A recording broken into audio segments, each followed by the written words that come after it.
నమస్తే గురుగారు. నమస్తే అమ్మ. గురుగారు, ఈ ఉగాది నుంచి మిథున రాశి ఫలాలు ఏ విధంగా ఉండబోతుంది? తప్పకుండా. ఏదైతే పరావణ సంవత్సరం ఉందో ఉగాది నుంచి మనకి మళ్ళీ ఉగాది వరకు కూడా మిథున రాశి వారికి అయితే కనుక కొద్దిగా మిశ్రమ ఫలితాలు ఎక్కువగా ఉన్నాయి. సో ఏ రకమైన మిశ్రమ ఫలితాలు అంటే కనుక ఖచ్చితంగా ఇతరులతో కొంత గొడవలు అవి ఎక్కువ అవుతూ ఉండటం, అనారోగ్యం అనేది ఒకటి. సో ఈ రెండు బేసిక్గా ఎక్కువ ఇబ్బంది పడే సూచనలు కనిపిస్తున్నాయి కనుక, తర్వాత ఆరోగ్యం ఒకటి బాగుండాలనుకుంటాం కనుక ఖచ్చితంగా వీళ్ళు పచ్చ పెట్టుకోవటం వల్ల, అంటే ఈ ఏదైనప్పటికీ కూడా ఈ సంవత్సరంలో జాతి పచ్చ ధరించడం అనేది వీళ్ళకి ఎక్కువ శుభ ఫలితాలు ఇవ్వటం అనేది ఉంటుంది. అసలు మామూలుగా మరి ఈ ఉగాది పచ్చ పెట్టుకోవటం అనేది జాతిరత్నం అనుకోండి. మరి అసలు ఫలితాలు ఏ విధంగా ఉండబోతాయి అంటే కనుక జూన్ దాకా మాత్రం ఎక్కువ శాతం మంచి ఫలితాలు ఉంటాయి. సో ఏదైనప్పటికీ కూడా అంటే ఇప్పుడు పెళ్ళిళ్ళు కావాల్సిన వాళ్ళు ఇంట్లో ఉన్నారనుకోండి, మిథున రాశి వారికి ఆ పెళ్లి యోగం కలగటం అనేది, తర్వాత కొత్తగా ఉద్యోగాలు అవి మారాలి అనుకున్నారనుకోండి, అక్కడ కూడా ఆ ఉద్యోగాల్లో కొంత మార్పు కలగటం అనేది ఉంటుంది. కానీ ఈ జూన్ నుంచి ఆరోగ్యం దెబ్బతింటము, తర్వాత ఇతరులతో వీళ్ళకి ఏదైనా సరే అంటే మనం ఎంత జాగ్రత్తగా వ్యవహరిద్దాం అనుకున్నప్పటికీ కూడా అపార్థాలు చేసుకునే పరిస్థితులు వస్తూ ఉంటాయి.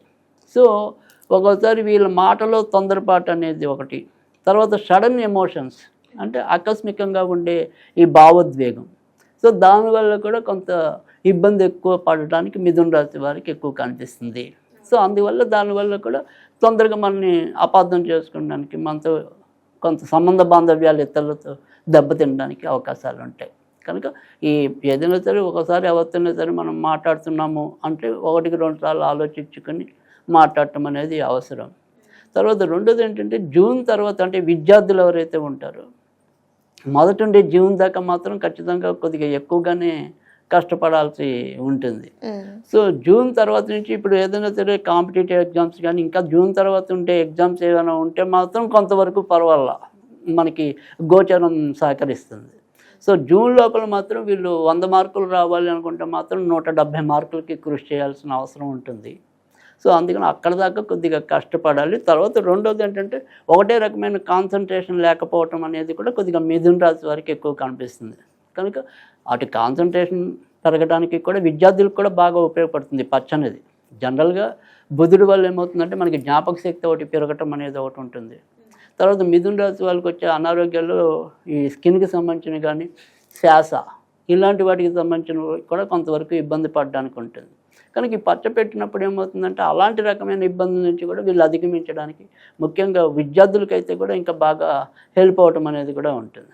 సో అందుకని వీళ్ళు పచ్చ పెట్టుకోవటం అనేది మంచిది. అయితే పచ్చ పెట్టినప్పుడు ఏంటంటే దాన్ని కుడి చేతి చిటికిన వేలుకు పెట్టాలి. ఒకవేళ మనం వేలు రూపంలో పెట్టాలంటే, అంటే ఏ సమయంలో ధరించాలంటే, అంటే ఇది సాధారణంగా బుధవారం పూట ఉదయం 6 to 7 లోపు పెట్టుకుంటే ఎక్కువ మంచి ఫలితాలు ఉంటాయి.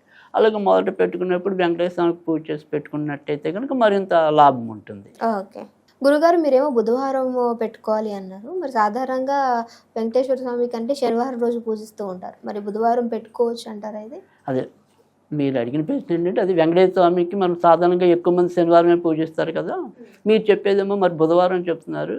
అయితే ఇక్కడ మనం చూడాల్సింది ఏంటంటే, విడిగా మనం చూసే ఏదైనా సరే వెళ్ళే పూజలు ఇలాంటి గుళ్ళు ఇలా అర్చన అనేది ఏదైతే ఉంటుందో దానికి మనం సాధారణంగా శనివారాలు చేయించుకోవటం అనేది ఉంటుంది. కానీ ఒక్కొక్క ఉంగరాన్ని మనం పెట్టుకున్నప్పుడు ఏంటంటే ఆ స్వామి ఎవరైతే ఉంటారంటే దానికి అధిపతి ఎవరైతే ఉంటారో ఆ అధిపతికి సంబంధించిన దైవాన్ని మనం పూజించాలి. కాబట్టి ఆ వెంకటేశ్వర స్వామి గుడికి వెళ్ళి అక్కడ మనం పూజారికి ఇచ్చి ఒకసారి పూజ చేసి ఇమ్మంటే ఆయన పూజ చేసి ఇస్తాడు, అదొక పద్ధతి.